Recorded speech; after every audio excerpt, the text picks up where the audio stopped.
إن الحمد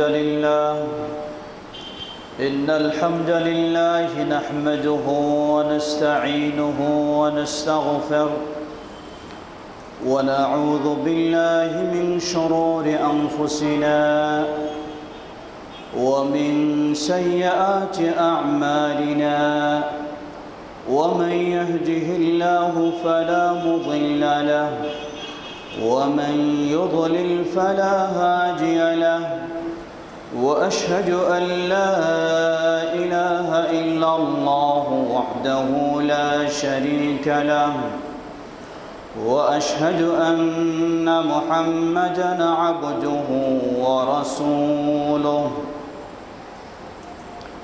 يا أيها الذين آمنوا اتقوا الله حق تقاته ولا تموتن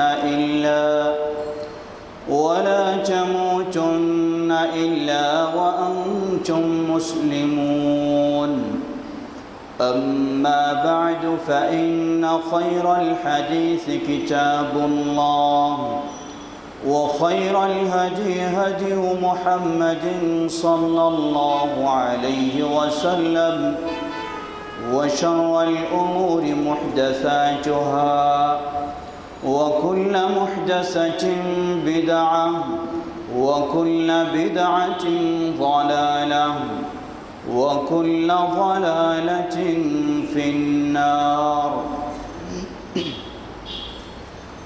فأعوذ بالله من الشيطان الرجيم بسم الله الرحمن الرحيم نون والقلم وما يسطرون ما أنت بنعمة ربك بمجنون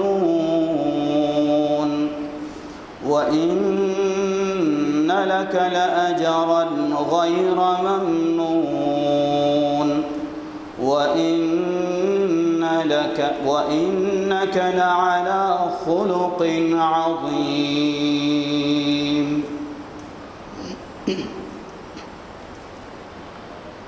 الحمد لله শুরুতে আবারও প্রশংসা জ্ঞাপন করছি সেই আল্লাহ সুবহানাহু ওয়া তাআলা যার বিশেষ তৌফিকে বিশেষ নেয়ামতে আমরা তার দ্বীনের পথে চলার সৌভাগ্য লাভ করেছি, যিনি আমাদেরকে তার বিশেষ অনুগ্রহে তার সর্বশেষ নবী শ্রেষ্ঠ নবী মুহাম্মদ সাল্লাল্লাহু আলাইহি ওয়াসাল্লামের উম্মত হওয়ার সৌভাগ্য দান করেছেন। সেই আল্লাহ সুবহানাহু ওয়া তাআলার প্রশংসা জ্ঞাপনার্থে বলি আলহামদুলিল্লাহ। অতঃপর অসংখ্য সালাত ও সালাম পেশ করছি প্রিয় রাসূল মুহাম্মদ সাল্লাল্লাহু আলাইহি ওয়াসাল্লাম, তাঁর আসহাবে কেরাম, আহলে বাইত, শেষ দিবস পর্যন্ত তাঁর প্রতিটি একনিষ্ঠ অনুসারীদের উপর। সম্মানিত সমবেত মুসল্লিবৃন্দ, বর্তমান বিশ্বব্যাপী আলোচিত গুরুত্বপূর্ণ বিষয় আমরা সকলেই জানি, তা হলো আমাদের প্রিয় নবী মুহাম্মদ সাল্লাল্লাহু আলাইহি ওয়াসাল্লামকে কেন্দ্র করে আল্লাহ সুবহানাহু ওয়া তাআলা কোরআনুল কারীমে নবী মুহাম্মদ সাল্লাল্লাহু আলাইহি ওয়াসাল্লামের এবং পূর্ববর্তী সকল নবী রাসূলদের তথ্য তুলে ধরেছেন। পূর্ববর্তী নবী রাসূলগণ অবমাননার শিকার হয়েছিলেন, আমাদের প্রিয় নবী মুহাম্মদ সাল্লাল্লাহু আলাইহি ওয়াসাল্লাম তিনিও তার যুগ থেকে এ পর্যন্ত ইসলাম বিদ্বেষী, নবী বিদ্বেষী তাদের অবমাননার শিকার হচ্ছেন। আল্লাহ সুবহানাহু ওয়া তাআলা তাদের দাঁত ভাঙ্গা প্রতিবাদও করেছেন কোরআনুল কারীমে। আল্লাহ রাব্বুল আলামিন সূরা নূন, সূরা আল কালাম শুরুতেই বলছেন বিসমিল্লাহির রহমানির রহিম নুন ওয়াল কলামি ওয়া মা ইয়াসতুরুন। নুন, কলমের কসম, কলম যা লেখে তার কসম। মা আনতা বিনি'মাতি রাব্বিকা বিমাজনুন। আল্লাহ প্রিয় নবীকে সান্ত্বনা দিয়ে বলছেন, হে নবী, তুমি আল্লাহর নিয়ামত, তোমার রবের নিয়ামত, নবুয়ত রিসালাতের নিয়ামত পেয়ে তুমি পাগল হও নাই। নবী মুহাম্মদ সাল্লাল্লাহু আলাইহি ওয়াসাল্লাম যখন মক্কার পরিবেশে দাওয়াত দিলেন, আমাকে আল্লাহর পক্ষ থেকে নবী হিসাবে মনোনয়ন করা হয়েছে, রাসূল হিসাবে মনোনয়ন করা হয়েছে, তোমরা আমার প্রতি ঈমান আনো। তারা সেই মক্কার মানুষেরাও সেই সময়ে নবী মুহাম্মদ সাল্লাল্লাহু আলাইহি সাল্লামকে পাগল বলেছিল। আল্লাহ তার সেই কথাগুলি তুলে ধরছেন। আল্লাহ বলছেন, মা আনতা বিনি'মাতি রাব্বিকা বিমাজনুন। হে নবী, জেনে রাখো, বিবেকহীনেরা, যারা দিশেহারা, তারা যা কিছুই বলুক না কেন, তুমি তোমার রবের নিয়ামত লাভ করে কখনো তুমি পাগল হওনি। ওয়া ইন্না লাকা লাআজরান গায়রা মামনুন। তাদের এই সমস্ত অপবাদ, অবমাননা, মিথ্যাচার থাকবেই হবে। সেগুলির সাথে তুমি যখন ধৈর্য ধারণ করে ঈমানের উপরে অটল থেকে নবুয়ত রিসালাতের দায়িত্ব তুমি পালন করে চলবে, জেনে রাখো তোমার জন্যই রয়েছে অফুরন্ত মহা পুরস্কার। আল্লাহ রাব্বুল আলামিন ঘোষণা দিয়ে দিলেন, ওয়া ইন্নাকা লাআলা খুলুকিন আযীম। জেনে রাখো, সমগ্র বিশ্বের মাঝে তুমি হচ্ছ মহান আদর্শের ধারক বাহক। সুবহানাল্লাহ। আল্লাহ সুবহানাহু ওয়া তাআলা সেই সব জবাব দিয়েছেন। নবী মুহাম্মদ সাল্লাল্লাহু আলাইহি ওয়াসাল্লামকে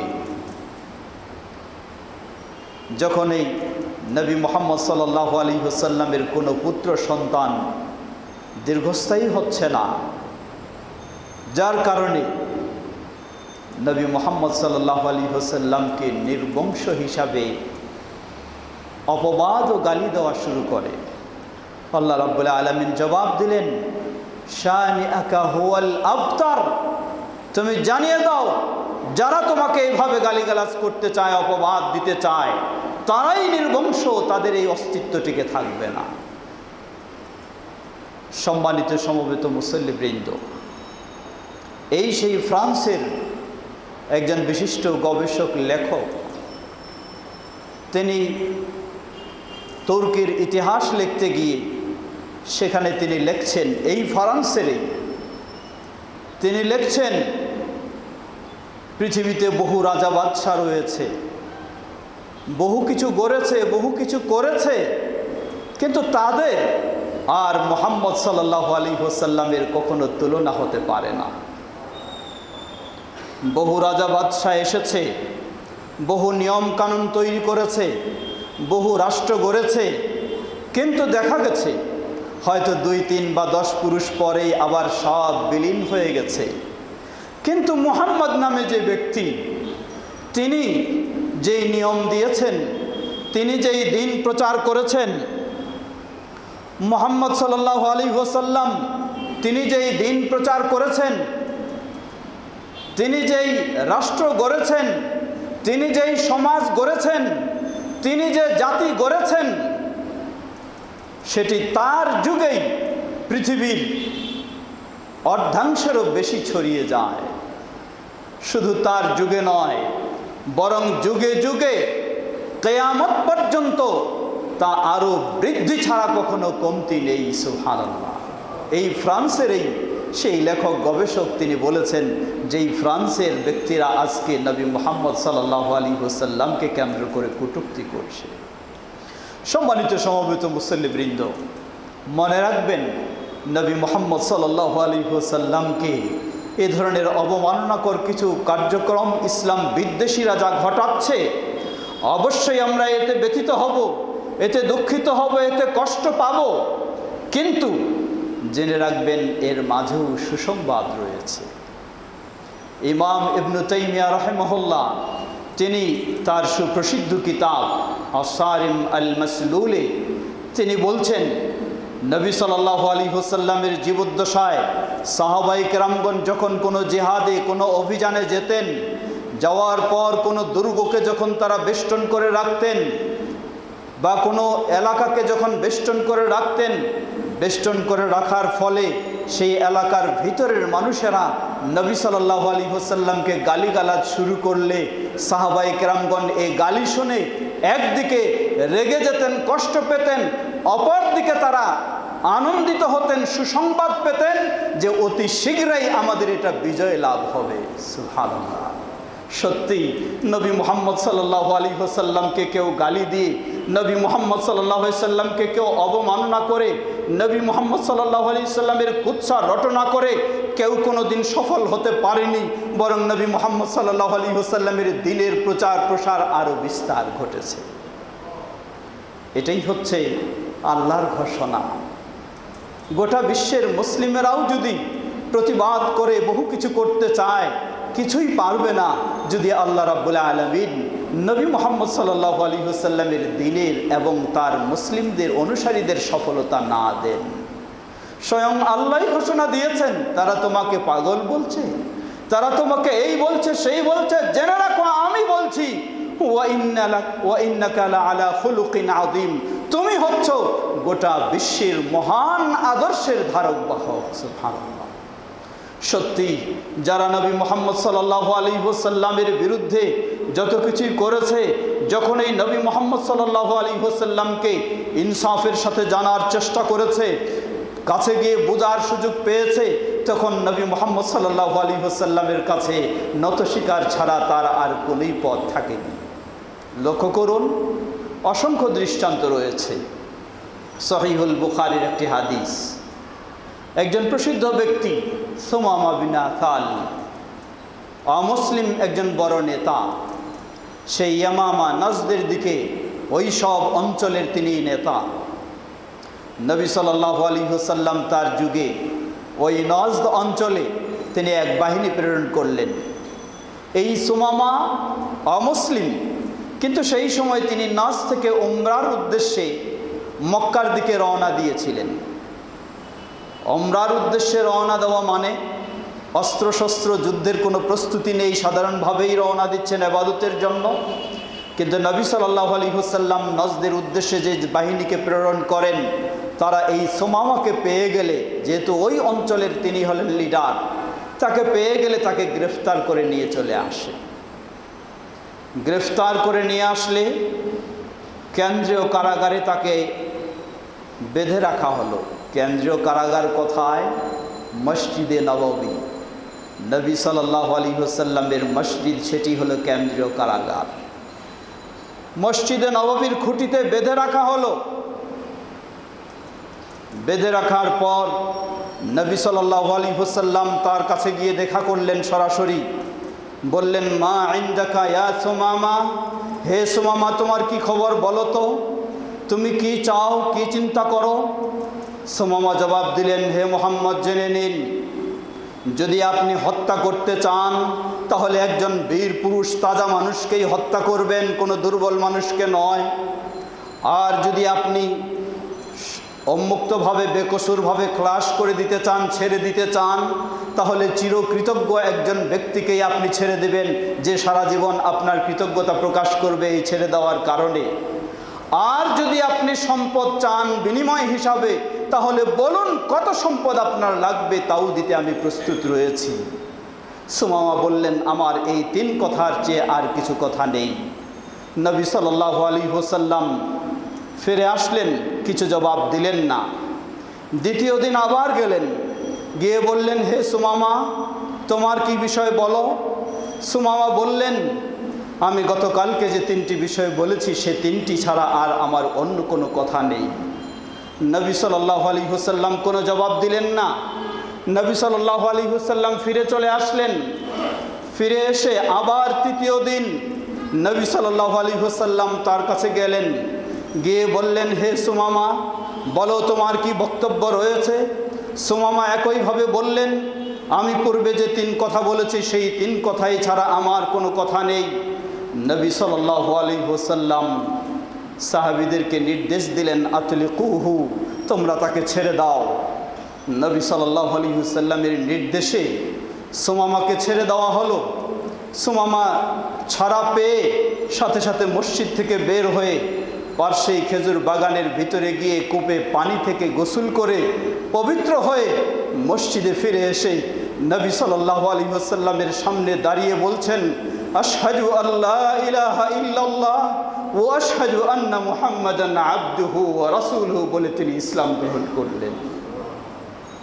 সাথে সাথে সুমামা বললেন, ওয়াল্লাহি, আল্লাহর কসম করে বলছি, হে মুহাম্মদ সাল্লাল্লাহু আলাইহি ওয়াসাল্লাম, পৃথিবীর বুকে সবচেয়ে নিকৃষ্ট ও ক্রোধের চেহারা ছিল আপনার চেহারা আমার কাছে, কিন্তু যখন আপনার কাছে আসার সুযোগ পেলাম, আপনাকে দেখার সুযোগ পেলাম, আপনার আচরণ বোঝার সুযোগ পেলাম, আল্লাহর কসম করে বলছি পৃথিবীর বুকে আপনার চেহারার চেয়ে আমার কাছে আর কোনো চেহারা ভালো নেই। আল্লাহু আকবার।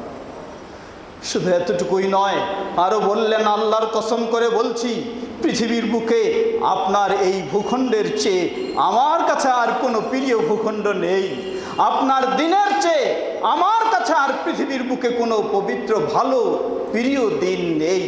এ বলেই তিনি নবী মুহাম্মদ সাল্লাল্লাহু আলাইহি ওয়াসাল্লামের আদর্শের কাছে আত্মসমর্পণ করে নবী সাল্লাল্লাহু আলাইহি ওয়াসাল্লামের কাছে ইসলাম গ্রহণ করে তিনি নবী মুহাম্মদ সাল্লাল্লাহু আলাইহি ওয়াসাল্লামের ভালোবাসা ও শ্রেষ্ঠত্বের ঘোষণা দিলেন। এই সেই সুমামা, যেই সুমামা নবী মুহাম্মদ সাল্লাল্লাহু আলাইহি ওয়াসাল্লামের বিরুদ্ধে অস্ত্র ধরেছেন, তাকে হত্যা করার জন্য প্রস্তুত, তার বিরুদ্ধে অভিযান বাহিনী প্রেরণ করেছেন, কিন্তু সেই সুমামা নবী মুহাম্মদ সাল্লাল্লাহু আলাইহি ওয়াসাল্লামকে কাছে এসে যখন জানার সুযোগ পেলেন, চিনার সুযোগ পেলেন, তার এতই সুন্দর আদর্শ শুনে পেয়ে মুগ্ধ হয়ে তিনি ইসলাম গ্রহণে আরও সুন্দর হয়ে গেলেন। লক্ষ্য করুন, শুধু এতটুকুই নয়, সুমামা ইসলাম গ্রহণ করার পর নবী সাল্লাল্লাহু আলাইহি ওয়াসাল্লামকে বলার পর তিনি বলছেন, হে মুহাম্মদ সাল্লাল্লাহু আলাইহি ওয়াসাল্লাম, আমি তো উমরার জন্য বের হয়েছিলাম, কিন্তু আমাকে নিয়ে আসা হয়েছে এখানে, উমরা পালন করতে পারিনি, আমি উমরা করতে চাই, আপনি কি মতামত দিচ্ছেন? নবী সাল্লাল্লাহু আলাইহি ওয়াসাল্লাম বললেন, আবশির, সুসংবাদ, তুমি এখন মুসলিম, তুমি উমরা করতে যাও। সুমামা চলে গেলেন মক্কার দিকে উমরা করতে। মক্কার প্রান্তে যখন পৌঁছে মক্কার মানুষেরা তারা যখন শুনলেন সুমামা ইসলাম গ্রহণ করে ফেলেছেন, তারা বললেন, ক্বালু ইন্নাকা সাবাউতা, হে সুমামা, তুমি তো বেদিন হয়ে গেছো, তোমার দিন হারিয়ে ফেলেছো। এই বলে সুমামাকে ভৎসনা করতে লাগলো। সুমামা বললেন, লা লা ওয়ালাকিন আসলামতু মা মুহাম্মাদিন সাল্লাল্লাহু আলাইহি ওয়াসাল্লাম, তোমরা আমাকে বেদিন বলো না, বরং আমি বেদিন নই, আমি দিন গ্রহণ করেছি, আমি মুহাম্মদ সাল্লাল্লাহু আলাইহি ওয়াসাল্লামের ইসলাম আমি গ্রহণ করেছি। মক্কাবাসীকে জানিয়ে দিলেন, হে মক্কাবাসী, জেনে রাখো, যদি তোমরা আমাকে আর কিছু মনে করতে চাও, কারণ মক্কার মানুষেরা তারা ছিলেন ব্যবসায়ী, বাইরে থেকে তাদের খাদ্যদ্রব্য আসতো আর সেটি দিয়েই তাদের জীবিকা নির্বাহ হতো। সুমামা বললেন, জেনে রাখো, তোমরা যদি বেশি কিছু কথা বলতে চাও তাহলে ওই ইয়ামামা থেকে যত খাদ্যদ্রব্য সম্পদ আসে মক্কায়, সব আসা বন্ধ হয়ে যাবে যতক্ষণ না নবী মুহাম্মদ সাল্লাল্লাহু আলাইহি ওয়াসাল্লাম অনুমতি না দেবেন। তার অনুমতি ছাড়া মক্কায় কোনো খাদ্য পর্যন্ত ঢুকতে দেব না ইয়ামামা থেকে। সকলেই স্তব্ধ হয়ে গেল, কী ব্যাপার, সুমামার অবস্থা এই কেন পরিবর্তন? আল্লাহু আকবার। এটাই আল্লাহ রাব্বুল আলামিন বলেছেন, যারাই নবী মুহাম্মদ সাল্লাল্লাহু আলাইহি ওয়াসাল্লামকে অবমাননা করার চেষ্টা করবে তারাই নবী মুহাম্মদ সাল্লাল্লাহু আলাইহি ওয়াসাল্লামের বিষয়টাকে আরও বৃদ্ধি করা ছাড়া কখনো ক্ষতি করতে পারবে না। সম্মানিত সমবেত মুসল্লিবৃন্দ, জুম্মার খুতবা সীমাবদ্ধ। আসুন নবী মুহাম্মদ সাল্লাল্লাহু আলাইহি ওয়াসাল্লামের বিষয়টিকে আরও একটু ভালোভাবে জানার চেষ্টা করি। নবী সাল্লাল্লাহু আলাইহি ওয়াসাল্লাম তার প্রতিটি দিক যদি আমরা লক্ষ্য করি তাহলে সকল দিকেই আল্লাহ রাব্বুল আলামিন তাকে সর্বশ্রেষ্ঠত্ব দান করেছেন। দুনিয়ার বুকেও আখিরাতের বুকেও। দুনিয়ার জীবনে নবী মুহাম্মদ সাল্লাল্লাহু আলাইহি ওয়াসাল্লাম আল্লাহ রাব্বুল আলামিন তাকে আদর্শের দিক দিয়ে, কথাবার্তার দিক দিয়ে, পারিবারিকভাবে, সামাজিকভাবে, ব্যক্তিগতভাবে, রাষ্ট্রীয়ভাবে, সর্বদিক দিয়ে আল্লাহ রাব্বুল আলামিন তাকে শ্রেষ্ঠত্ব দান করেছেন। আজকে বর্তমান যুগে, উন্নত প্রযুক্তির যুগে বলা হয় যে মানুষেরা এখন ঊর্ধ্ব জগতে যাচ্ছে, কতই না আরও শ্রেষ্ঠ হয়ে গেছে মানুষ।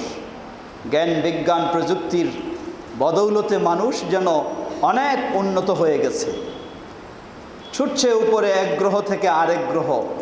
আল্লাহু আকবার! লক্ষ্য করুন, সেই 1400 বছর আগে নবী মুহাম্মদ সাল্লাল্লাহু আলাইহি সাল্লামকে আল্লাহ রাব্বুল আলামিন কোন শ্রেষ্ঠত্ব দিয়েছেন। নবী মুহাম্মদ সাল্লাল্লাহু আলাইহি ওয়াসাল্লাম ঘুমন্ত নয়, স্বপ্নে নয়, জাগ্রত অবস্থায় পৃথিবীর সেই বাইতুল্লাহিল কাবা থেকে মসজিদে আকসা বাইতুল মুকাদ্দাস পর্যন্ত ভ্রমণ করালেন। সামান্য মুহূর্তের মধ্যে সেই বাইতুল মুকাদ্দাস থেকে আল্লাহ রাব্বুল আলামিন প্রথম, দ্বিতীয়, তৃতীয়, চতুর্থ, পঞ্চম, ষষ্ঠ, সপ্তম আসমানেরও ঊর্ধ্বে পর্যন্ত নবী মুহাম্মদ সাল্লাল্লাহু আলাইহি ওয়াসাল্লামকে নিয়ে আল্লাহ রাব্বুল আলামিন তার শ্রেষ্ঠত্ব ও মর্যাদা দান করলেন। সুবহানাল্লাহ! কোনো বিজ্ঞানের, কোনো উন্নত প্রযুক্তিরও কোনো দিন সম্ভব হবে না প্রথম আসমানের এই ঊর্ধ্বে যাওয়া। সেখানে নবী মুহাম্মদ সাল্লাল্লাহু আলাইহি সাল্লামকে আল্লাহ নিলেন সপ্তম আসমানেরও ঊর্ধ্বে, যেখানে জিবরিল আলাইহিস সালামেরও যাওয়া সম্ভব হয়নি। সম্মানিত সমবেত মুসল্লিবৃন্দ, চিকিৎসার ক্ষেত্রে বলুন, চিকিৎসা শাস্ত্রের ক্ষেত্রে বলুন, সব দিক দিয়েই নবী মুহাম্মদ সাল্লাল্লাহু আলাইহি ওয়াসাল্লামের চেয়ে আর কারো শ্রেষ্ঠত্ব নেই। নবী মুহাম্মদ সাল্লাল্লাহু আলাইহি ওয়াসাল্লাম কী ধরনের সঙ্গী সাথী সাহাবীদেরকে গড়েছিলেন তাও লক্ষ্য করুন। এটিও সহিহুল বুখারীর হাদিস। সাহাবী উরওয়া বিন মাসউদ রাদিয়াল্লাহু তাআলা আনহু তিনি বলছেন যে আমি বহু রাজা বাদশার কাছে গেছি, তাদের অবস্থাটা আমি দেখেছি। সেই কিসরা এবং কাইসার, রোম ও পারস্যের সম্রাটের কাছেও আমি গেছি। তাদের অনুসারীরা সেই রোম পারস্যের সম্রাট তাদেরকে কিভাবে সম্মান মর্যাদা দেয় সেটিও আমি দেখেছি। সেই নাজাশির বাদশা, সেই হাবশার বাদশা নাজাশি, তার কাছেও আমি গেছি, সেখানেও দেখেছি। কিন্তু ওয়াল্লাহি, আল্লাহর কসম করে বলছি, নবী মুহাম্মদ সাল্লাল্লাহু আলাইহি ওয়াসাল্লামের অনুসারী, তার সাহাবী, তাকে যে ধরনের মর্যাদা ও সম্মান দিয়ে থাকে, পৃথিবীর কোনো রাজা বাদশাকে এই ধরনের তার অনুসারীদের সম্মান ও মর্যাদা দিতে আমি দেখিনি। নবী মুহাম্মদ সাল্লাল্লাহু আলাইহি ওয়াসাল্লামের সাহাবীদের সম্মান মর্যাদা দেওয়া কি ধরনের? সাহাবায়ে কেরামগণ সদা সর্বদাই প্রস্তুত ছিলেন। রাত হোক, দিন হোক, সকাল হোক, সন্ধ্যা হোক, কঠিনে হোক, সহজে হোক, সর্বাবস্থায় নবী মুহাম্মদ সাল্লাল্লাহু আলাইহি ওয়াসাল্লামের শুধু একটু নির্দেশের অপেক্ষায় ছিলেন। যে কাজ যত কঠিন, যতই শক্তিশালী হোক না কেন, যতই দূর দূরান্তে হোক না কেন, মুহূর্তের মাঝে সাহাবায়ে কেরামগণ নবী মুহাম্মদ সাল্লাল্লাহু আলাইহি ওয়াসাল্লামের নির্দেশে ঝাঁপিয়ে পড়তেন। শুধু তাই নয়, নবী মুহাম্মদ সাল্লাল্লাহু আলাইহি ওয়াসাল্লামের মুখ থেকে একটু থুথুর কণা বের হলে সাহাবায়ে কেরামগণ হাত পেতে দিতেন। কে কার হাতে সেই থুথুর কণা পেয়ে সেই হাতে থুথুর কণা দিয়ে চেহারা এবং শরীর মাসা করা শুরু করত। নবী সাল্লাল্লাহু আলাইহি ওয়াসাল্লামের সাহাবায়ে কেরামগণ এমনই ছিলেন, তার প্রতি আন্তরিক ও শ্রদ্ধাপূর্ণ। নবী সাল্লাল্লাহু আলাইহি ওয়াসাল্লামের ওযুর সময় সাহাবায়ে কেরামগণ অস্থির হয়ে থাকতেন। হাদিসের ভাষায় এসেছে কানু ইয়াক্তাতিলুন, মনে হয় যেন একজন আরেকজনকে দূরে ফেলে দিয়ে একজন আরেকজনের উপর কুস্তি করে কিভাবে কে আগে নবী মুহাম্মদ সাল্লাল্লাহু আলাইহি ওয়াসাল্লামের ওযু করার ব্যবহৃত পানিটুকু নিয়ে শরীরে মাখবে, এজন্য তারা ছোটাছুটি করে এই কাজটিও করতেন। আল্লাহু আকবার! এই ধরনেরই ছিলেন তারা নবী মুহাম্মদ সাল্লাল্লাহু আলাইহি ওয়াসাল্লাম এর প্রতি ভালোবাসা। শুধু কি এটাই? শুধু তাই নয়, নবী সাল্লাল্লাহু আলাইহি ওয়াসাল্লামের সাহাবী যে এরকম ছিলেন তাই নয়, বরং যদি আজও লক্ষ্য করি, নবী মুহাম্মদ সাল্লাল্লাহু আলাইহি ওয়াসাল্লামকে যদি আজও পাওয়া যেত, তাহলে সাহাবায়ে কেরামগণ সেই সময়ে যেই সম্মান মর্যাদা দিয়েছিল, আজও নবী মুহাম্মদ সাল্লাল্লাহু আলাইহি ওয়াসাল্লামের অনুসারীরা সেই সম্মান মর্যাদা দিতে কেউ কখনো কম করত না। আল্লাহু আকবার! এটাই হচ্ছে আল্লাহ রাব্বুল আলামিন বললেন, ওয়া ইন্নাকা লাআলা খুলুকিন আযীম। হে নবী, তুমি হলা বিশ্বের বুকে মহান আদর্শের ধারক বাহক, যার সাথে হিংসা বিদ্বেষ করে কোনো কাজ করা যাবে না, যাকে গালি দিয়ে কখনো কমানো যাবে না, যাকে সেই ঠাট্টা বিদ্রুপ ব্যঙ্গ বিদ্রুপ করে কখনো দমা যাবে না। যতই করা হবে ততই এর বৃদ্ধি ছাড়া কখনো ঘাটতি হবে না। আসুন নবী মুহাম্মদ সাল্লাল্লাহু আলাইহি ওয়াসাল্লামের সেই বিষয়গুলি, সেই মর্যাদাকে তুলে ধরার মাধ্যমে, সেটিকে আরও মানুষের সামনে সঠিকভাবে স্পষ্ট করে তুলে ধরার মাধ্যমে যেন মুহাম্মদ সাল্লাল্লাহু আলাইহি ওয়াসাল্লামের বিদ্বেষীদেরকে ইসলামের প্রতি আকৃষ্ট করে আমরা ইসলামের প্রতিষ্ঠিত বা ইসলামের বিজয়কে আরও প্রতিষ্ঠিত করতে পারি। আল্লাহ আমাদের সবাইকে সে তৌফিক দান করুন। ওয়া আখিরু দাওয়ানা আনিল হামদুলিল্লাহি রাব্বিল আলামিন। সাল্লাল্লাহু তাআলা আলা নবিয়িনা মুহাম্মদ ওয়া আলা আলিহি ওয়া সাহবিহি।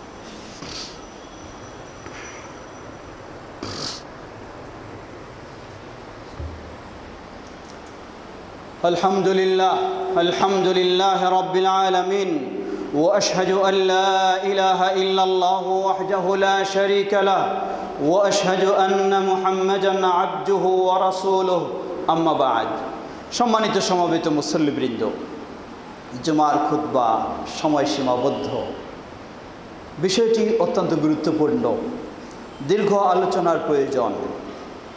এক এক দিন আমরা এক এক বিষয় নিয়ে আলোচনা করেছি। আগামীকালকেও আপনাদের সকলের বিশেষভাবে দাওয়াত রইল। বাংলাদেশ জমিয়ত আহলে হাদিসের কেন্দ্রীয় কার্যালয়ে আল্লামা আব্দুল্লাহিল কাফি আল কুরাইশি মিলনায়তনে এ বিষয়ে একটি সেমিনার রয়েছে। রাসূলুল্লাহ সাল্লাল্লাহু আলাইহি ওয়াসাল্লামের অবমাননার প্রতিবাদ ও তার মহান মর্যাদা শীর্ষক সেমিনার। সেখানে বাংলাদেশ জমিয়ত আহলে হাদিসের কেন্দ্রীয় নেতৃবৃন্দ এবং আমরা সবাই থাকব।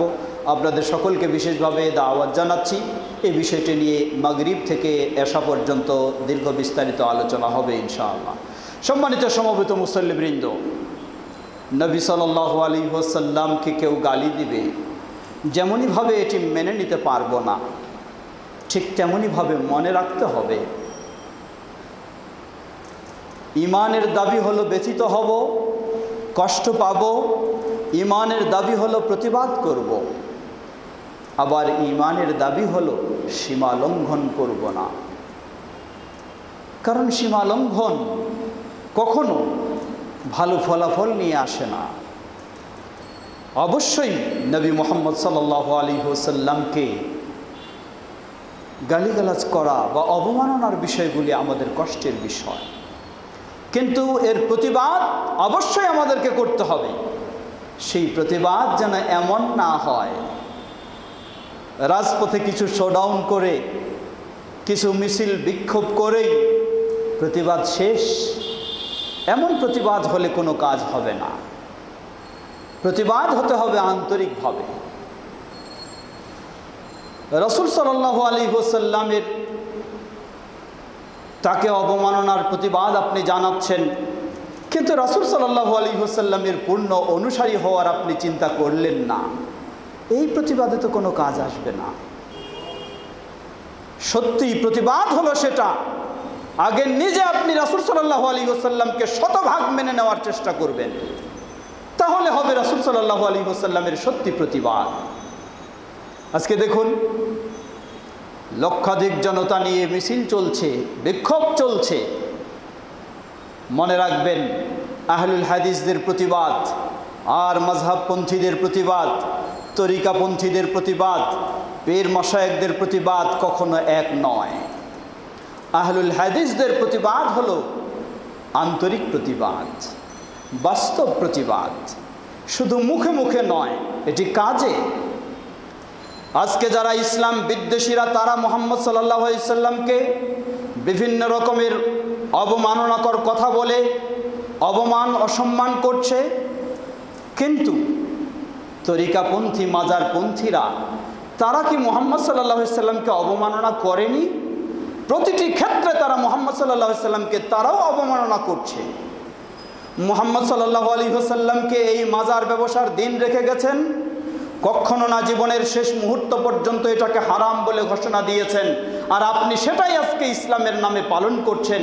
নিশ্চয়ই আপনি মুহাম্মদ সাল্লাল্লাহু আলাইহি সাল্লামকে অবমাননার কাজে সবসময় লিপ্ত রয়েছেন। জীবনের শেষ মুহূর্ত নবী সাল্লাল্লাহু আলাইহি ওয়াসাল্লাম শ্বাস বন্ধ হয়ে যাচ্ছে, হাত মাথা দিয়ে সেই মাথায় একবার চাদর দিয়ে ঢেকে নিচ্ছেন, শ্বাস বন্ধ হয়ে যাচ্ছে, আবার চাদরটি সরিয়ে ফেলছেন, পানিতে হাত ভিজিয়ে নিয়ে চেহারায় মুছে নিচ্ছেন আর বলছেন লা ইলাহা ইল্লাল্লাহ ইন্না লিল মাউতি সাকারাত। মৃত্যু যন্ত্রণা খুবই কঠিন যন্ত্রণা। ওই মুহূর্তেই বললেন কাতালাল্লাহু আল ইয়াহুদা ওয়ান নাসারা ইত্তাখাযু কুবুর আমবিয়াইহিম মাসাজিদ। ওই সব ইহুদ এবং খ্রিস্টানদেরকে আল্লাহ ধ্বংস করুন যারা নবীদের কবরকে সেজদার স্থান হিসেবে বানায় নিয়েছে। জীবনের শেষ মুহূর্ত বিদায় নিয়ে যাচ্ছেন, সেই মুহূর্তেও এ সতর্কবাণী করলেন। আর আজকে আপনি সেই নবীর প্রতি ভক্তি দেখাচ্ছেন, ভালোবাসা দেখাচ্ছেন, আবার সারা জীবনটা কবর মাজার নিয়েই জীবনটা কাটাচ্ছেন। নিশ্চয়ই আপনি নবী মুহাম্মদ সাল্লাল্লাহু আলাইহি ওয়াসাল্লামের সম্মান নয় বরং অবমাননার মধ্যেও আপনি আপনার জীবনটা কাটাচ্ছেন।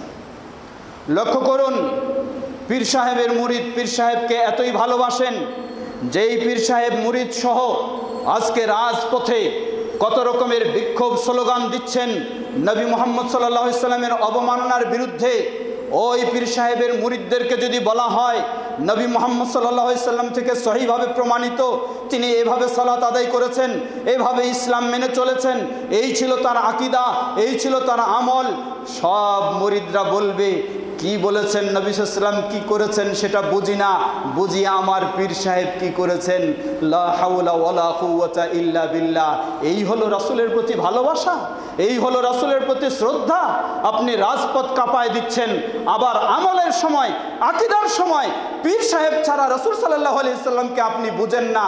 নিশ্চয়ই আপনার এটি মিথ্যা ভালোবাসা ছাড়া কখনো সত্য ভালোবাসা নয়। সত্য ভালোবাসা হচ্ছে আহলুল হাদিসরাই দাবি করতে পারে তাদের ভালোবাসাই হলো সত্য। কারণ আহলুল হাদিসদের যে কোনো ইবাদতের ক্ষেত্রে, আকীদার ক্ষেত্রে, আমলের ক্ষেত্রে, আদর্শের ক্ষেত্রে, ইসলামের যে কোনো কাজের ক্ষেত্রে আহলুল হাদিসদের প্রশ্ন হলো আমার প্রিয় নবী কি করেছেন, আমার প্রিয় রাসূল কি বলেছেন, আমার প্রিয় রাসূল থেকে কি প্রমাণিত। যেটাই প্রমাণিত আমার আকীদা হবে সেটাই, যা প্রমাণিত আমার আমল হবে সেটাই, যা প্রমাণিত আমার ইবাদত হবে সেটাই, যা প্রমাণিত আমার আদর্শ হবে সেটাই। আহলুল হাদিসদের হলো এই কথা। প্রতিটি মুহূর্তে এই শুধু অবমাননার প্রতিবাদের সময় নয়, গোটা জীবনটাই হলো আহলুল হাদিসদের জীবন এভাবে। আল্লাহু আকবার। সত্যি এটি হচ্ছে রাসূলের ভালোবাসা, এটি হলো রাসূলের প্রকৃতপক্ষে অনুসরণ। সম্মানিত সমবেত মুসল্লিবৃন্দ, আজকে আহলুল হাদিসেরা সকলকে সেই কথাই স্মরণ করে দেয়। একদিকে অন্যের অবমাননার প্রতিবাদ করছি আর অপরদিকে নিজেই অবমাননা করছি, তাহলে এটি তো কখনোই সত্যি হলো না, সঠিক হলো না। আসুন আমরা যেন সত্যিকারীভাবে নবী মুহাম্মদ সাল্লাল্লাহু আলাইহি ওয়াসাল্লামকে সেভাবে ভালোবেসে তার সত্যিকারীভাবে অবমাননার প্রতিবাদও করতে পারি এবং তাকে অনুসরণ করে সেই আলোকে নিজের জীবনকেও গড়ে তুলতে পারি। আল্লাহ আমাদের সবাইকে সে তৌফিক দান করুন। বাংলাদেশ জমিয়তে আহলে হাদিস সেক্ষেত্রেও সর্বদাই সোচ্চার। অবশ্যই এর তীব্র নিন্দা আমরা জানাই, ধিক্কার আমরা জানাই, এর প্রতিবাদ আমরা জানাই, কিন্তু প্রতিবাদ জানাতে গিয়ে সীমা লঙ্ঘন কখনো আমরা পছন্দ করি না। যে কথাটি আমি সব জায়গায় স্মরণ করে দিয়েছি, উদাহরণস্বরূপ সেই ফ্রান্সের কথাই লক্ষ্য করুন। শুরু হয়েছে সাধারণ জনগণ পক্ষ থেকে নবী মুহাম্মদ সাল্লাল্লাহু আলাইহি ওয়াসাল্লামের অবমাননাকর কার্যক্রম, কিন্তু এর প্রতিবাদ যখন ন্যায়ভাবে হয়নি তখন রাষ্ট্রসহ এই অবমাননায় জড়িয়ে গেছে। কারণ নবী মুহাম্মদ সাল্লাল্লাহু আলাইহি ওয়াসাল্লামের অবমাননাকর কেউ কিছু করলে তার শাস্তি দুনিয়াতে এবং আখিরাতে রয়েছে। মুসলিম হয়েও করলে সে মুরতাদ বলে গণ্য হবে, তার বিধান হলো তাকে হত্যা করা। আর অমুসলিম হলেও সে ফিতনা সৃষ্টিকারী হিসেবে তার বিধান হলো হত্যা করা। বুঝলাম, কিন্তু কে হত্যা করবে? আপনার একজন ব্যক্তি হিসাবে আপনার দায়িত্ব কখনো কাউকে হত্যা করা নয়। আপনি একজন ব্যক্তি হিসাবে আপনার দায়িত্ব হলো প্রশাসনের কাছে বিষয়টিকে পৌঁছে দেওয়া এবং সাধ্যপক্ষে ব্যক্তি হিসাবে যেই প্রতিবাদ করার সেটি করবেন। কিন্তু আপনি নিজেই যদি সেই হত্যা বাস্তবায়ন করতে চান, তাহলে হত্যার বিনিময়ে হত্যাই চলতে থাকবে, কখনো সমাধান আসবে না, অন্যায়টি আরও দ্বিগুণ পর্যায়ে চলে যাবে। তাই বাস্তব ঘটেছে। সেজন্য আমরা বলবো, অবশ্যই আপনাকে অন্যায়ের প্রতিবাদ করতে হবে, কিন্তু অন্যায়ের প্রতিবাদ নবী মুহাম্মদ সাল্লাল্লাহু আলাইহি সাল্লামের পক্ষে আপনি অন্যায়ের প্রতিবাদ করবেন, কিন্তু নবী মুহাম্মদ সাল্লাল্লাহু আলাইহি সাল্লামের অন্যায়ের প্রতিবাদের সুন্নতি নিয়ম আপনি নেবেন না, তাহলে তো আপনার কাজটিও মন গড়া হয়ে গেল। সেই মন গড়া কাজও তো আল্লাহর কাছে কবুলের আশা করা যায় না। সুতরাং সম্মানিত সমবেত মুসল্লিবৃন্দ, মনে রাখবেন, অন্যায়ের অবশ্যই প্রতিবাদ, কিন্তু মন গড়া প্রতিবাদ চলবে না। সে প্রতিবাদ হতে হবে ইসলামী বিধানের আলোকে, প্রতিবাদ হতে হবে ইসলামী নিয়মের আলোকে।